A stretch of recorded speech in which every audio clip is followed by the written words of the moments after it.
Hello, good afternoon, and welcome to Nigeria Now. We're glad that you can make it with us on the program where we will be discussing some of the current happenings in the country. Please do well to drop in your feedbacks, your views regarding any of the matter that is quite of interest to you. I am Sarah Elisha doing this with my co-host Rachel Tanzi. Good afternoon, Rachel. Afternoon, Sarah. Alright, we have quite a number on our plate, and we hope we'll be able to tackle these topics or these issues before the end of our show today. And we will love to start looking at what the Senate have to say regarding fixing of some of the bad roads nationwide, particularly the roads in the north east, where we saw that the former governor of the state, as well as the former minister and senator representing the Gombe Central, talking about Danjuma Goje, which mentioned the fact that most of the road around the north east are actually quite bad, and this is giving room to insurgents, insecurities, and then sometimes I think we've also discussed the fact that some of the bad roads is kind of a hindrance for even our security men to go over and be able to, give the needed help that they need to give. And we saw where the Senate actually, we're talking about there is a need for rehabilitation of some of these very, very bad roads. We've mentioned the number of attacks, we've mentioned the number of road accidents we've had just because some of our nationwide roads are quite bad. In fact, some of the potholes can as deep as a well if you are meant to exaggerate all of these things. And I hope that this will not just be pushed aside, but this calls for what is the Minister of Works doing regarding fixing of some of these roads, and then as well as the various state government, those that are actually state roads, what are the state governors doing regarding fixing this road. But then I think the Senate is looking at most of the federal roads nationwide that need to be fixed because it's very, very important. There was a time the Kaduna Abuja expressway was more like a bandit, where they're more like that, where they actually reside and all of that, and then a number of people had to look for another alternative. Recently, it's now we're now hearing people talking about the Benway road, whereby in fact it seems as if it's another home for the bandits and all of that. And then we can actually mention the way the roads are quite bad. Remember the accident we had around the Zaria Kanu road. So we can mention a number of these federal roads that need to be fixed. And I'm hoping that after bringing this to the notice of the federal government, they will do something about it. I mean, yesterday we saw where they were talking about scorecard for some of our ministers. And I think this is where we need to start looking at some of the ministries and what have they done so far. Whether are they qualified to still be in seat, or maybe do we need a replacement for some of them? I think this is part of the thing that needs to be brought to the limelight for people to actually look into it. Of course, when it comes to works precisely, and we would like to say, Dave Umahi has been doing a good job so far, so good when it comes to certain infrastructure, road construction, and all of that. He, as a minister, have been doing great. However, I think the major challenge is where is his efforts? What region of the country? We're seeing a lot of Lagos Ibadan expressway and all of that. Where we were looking at the west, the south, and down those axes. I think it's about time the attention of the federal government shifts to the north. And I know he is, as a senator, of course, he will speak for his region, northeast, but at the same time, as a Nigerian in the middle belt of the country, I would like to speak for my own region. So I think entirely the north is in need of better roads, and not only fixed old roads, but new road channels and network. Because when you look at how certain states are intertwined, if the federal government can't take making road networks available for Nigerians, I think that we will have shorter routes to certain states. We will have many other routes to be able to divert certain insecurity and all of that, because it's like, you talked about the Kaduna Abuja expressway. One time it wasn't good, then it became fixed, and then at some point in time the job was not done well because it became when you're following the back through Manchok, for example, to Abuja, it was shorter. You get a different route into Abuja. It was easier and even better than the usual road that we do follow. then it became bad and the government didn't fix it. Then it became a trap for travelers, because now it makes it easier for them to be able to stop you because you're already slow on the road. So there's no hard work in stopping people and taking advantage of them on the road. And there are so many channels that the government have neglected for other states, that you don't have to follow the same way. It's like, can we just spread ourselves across and travel and not just keep falling into the hands of the same people over and over? So truly, when you look at how the North is, you know that the federal government is lagging behind when it comes to our road channels, because there's so much work that needs to be done. It's not only about the fixed road, but also newer routes and channels for people to be able to travel. If they are able to do that, I think that we will have less problem, less accidents on the road, because one road won't get spoiled. And then the quality of work. We are not supposed to have roads that everything has a guarantee or warranty. Exactly. When you buy a refrigerator, they tell you, well, 10 years guarantee, so you can use it for that long. If you developed any problem before that, you have the right to take it back to the manufacturers or distributors and say, well, you told me 5 years, in less than a year nothing happened, your equipment just went down. It's the same thing for our roads. We are seeing roads that are not up to 10 years developing problems, like they've been there for, and you would see the difference with the quality of certain roads that have been made in the past, even maybe as early as when we got independent. You could see the roads, still looking better than some of the roads that were recently constructed and all of that. So we have to look at the quality of the work. But truly, I think the North is due for attention when it comes to road fixing, either the bad roads or the new road. The federal government needs to move their attention down here, because it's very important.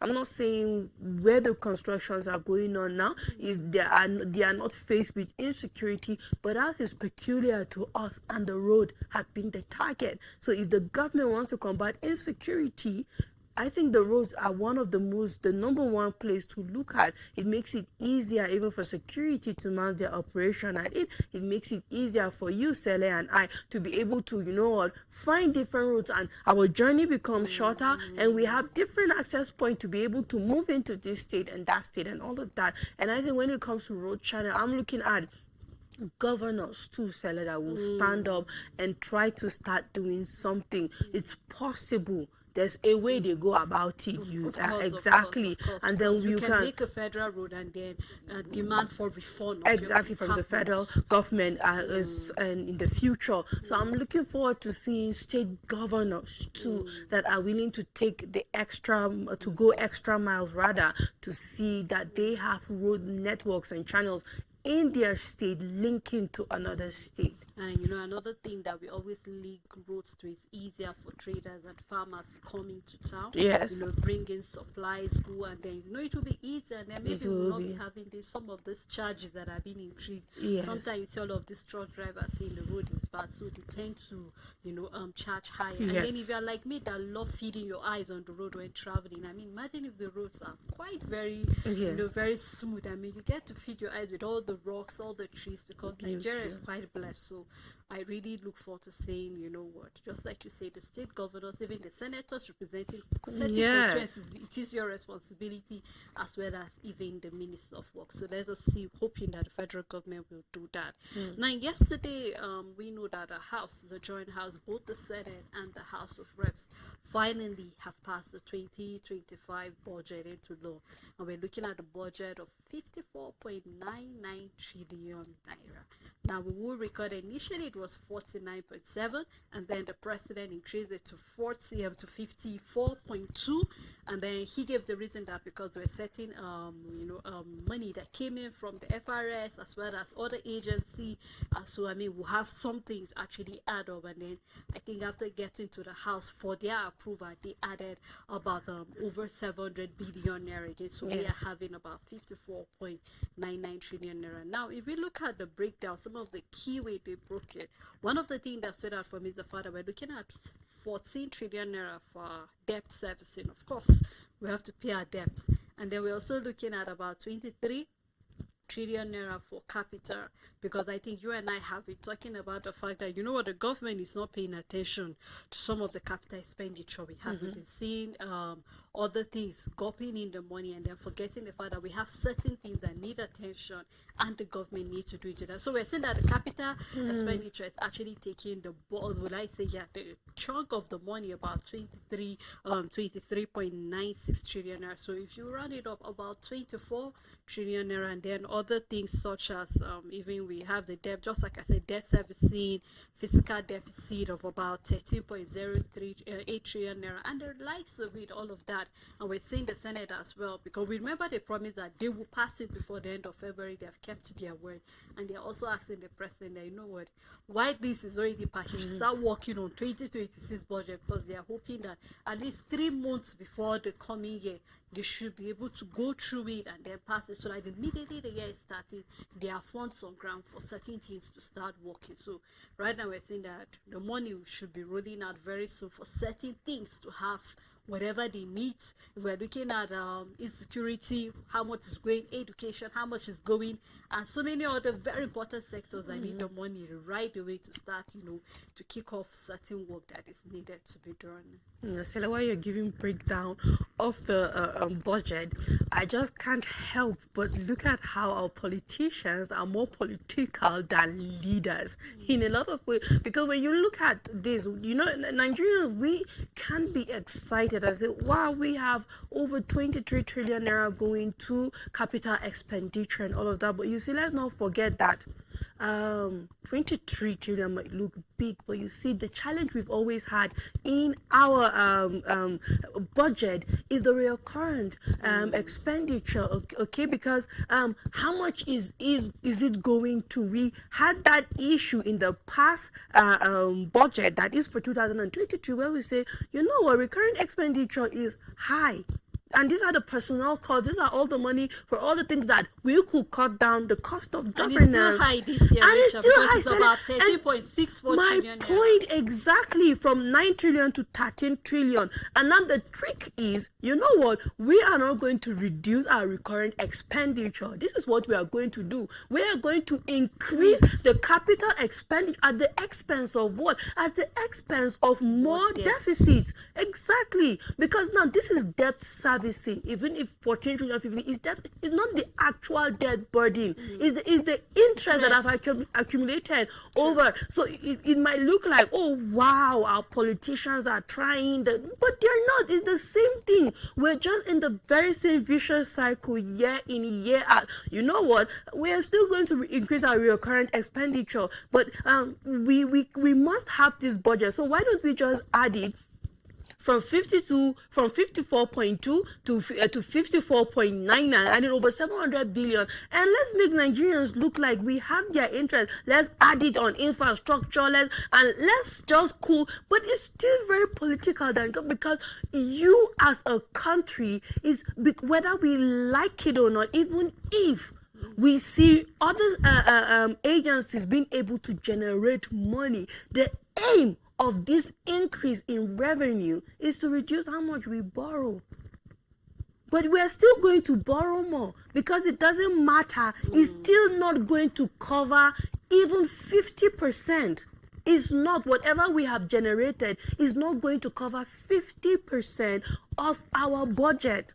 So it might look nice, but if you're to break it down deeper and see, okay, this is going to servicing, we still have the debt burden. It's still what it is. It's still going to be 144 trillion now, and come as the year is going, there will be supplementary budgets. You never know what will come out. There will be supplementary budget. This is going to increase our debt burden. This is service, and the thing is, nobody really has the idea how much we're servicing our debt. Nobody knows that for sure. The debt management office has never removed the exact figure to how much we are servicing. We know the debt burden, we know the profile, we know how much, but what about the accumulated interest over years? That has remained a mystery, and I don't think Nigerians will want to know, because the fact that we have spent decades just on servicing and not able to pay already tells you how much that you can imagine it for yourself over the years, because you don't know. We only know we collected this and that, but what are the what are the terms and conditions attached to some of these loans that we've been collecting as a country and all of that? So when we sit down and look at our budget as a country, it feels more like a burden to Nigerians, because it still shows us how far we are from becoming a financially dependent country. We have a long way to go, because we just keep inflating it. There was good news today on the papers where we met 1.5 million barrel per day production, and it doesn't change anything more because it's just once. We need it every single day consistently for the remaining 11 months of the year. We're in February. For the remaining 10 and a half months of the year, and all of that until then before the federal government can come at that, only if they stick to 54.9 and without a supplementary budget somewhere in the third or the fourth quarter of the year, then we can be able to say, well, our estimated revenue generation was 20 trillion naira and we surpassed it with 10 trillion naira. So we were able to come up with 30 trillion naira. Exactly. Then that is when we can sit down as a country and say, well, then our estimated deficit was supposed to be 40 and now we are at 30 for the year 2025. Until then, we haven't made progress regarding our expenditure and how much we borrow and what burdens we have as a country, and then where we are moving economically. It feels far-fetched, because still here our income is not generated towards is not allocated, is not directed towards what will give us a $1 trillion economy 5 years from now. Just like you were talking, I just couldn't help but also ask myself this question, and I'm hoping the government can answer the question. The fact that how shall we, just like you said, is one thing to, okay, we have actually been able to realize our OPEC quota. That is for oil. And each time we talk about cutting down costs of governance, what is our government doing at the various agencies? And now when I'm talking about government, I'm not just talking about the federal, I'm talking about from the federal down to the local government area, because anything you see happening up there is also happening down there. There's no difference. It's just like you said, if you are stealing in millions over there, you reduce it to hundreds and then to thousands, and then it keeps going that way regardless. Now, just like we said, it increased because we felt, okay, we've generated certain revenue. Now, how sure are we that custom is going to realize the same revenue this year? How sure are we that FRS is going to realize the same revenue? We have no guarantee for all of this. And just like you said, we are still seeing our recurrent expenditure still very high. Still high. And you wonder, why can't you reduce it? You still want to be living in your fantasy. And then let's not forget that already we are seeing certain bodies coming out to say they are going out for protest regarding minimum wage. How many states, let's start talking about, have actually started paying? Not that they are depending on the federal government for allocations too. Not a committee being set up since last year. I'm talking about how many civil servants can come out and say, yes, we have actually gotten over 70,000 naira minimum wage. This is a question we're asking. Already we are looking at where US aid is out already. They are on suspension as it is present regarding funding. And we know that most of our NGOs here, especially when it comes to HIV and AIDS, depend on all of these funds coming from us. So I'm trying to just bring to the attention of the government that, what, we still have a lot of things to do. We still have a lot of work on ground. We do. Well, this is what it is. Just like you said, we don't know if there's going to be a supplementary budget. Maybe by March, April, we'll hear that. Because we are not longer getting aid from US. Yeah, exactly. We need to you never know, Sele. You never can tell. But then our fingers are crossed. Let's watch and see how these whole things will turn out to be. Well, thank you so much, Rachel. You're welcome, Sele. And as well, thank you to our viewers. We're really excited and glad that you were able to join us on today's edition of Nigerian Now. We look forward again to doing this together with you next week. So please do have a lovely weekend ahead. Bye for now.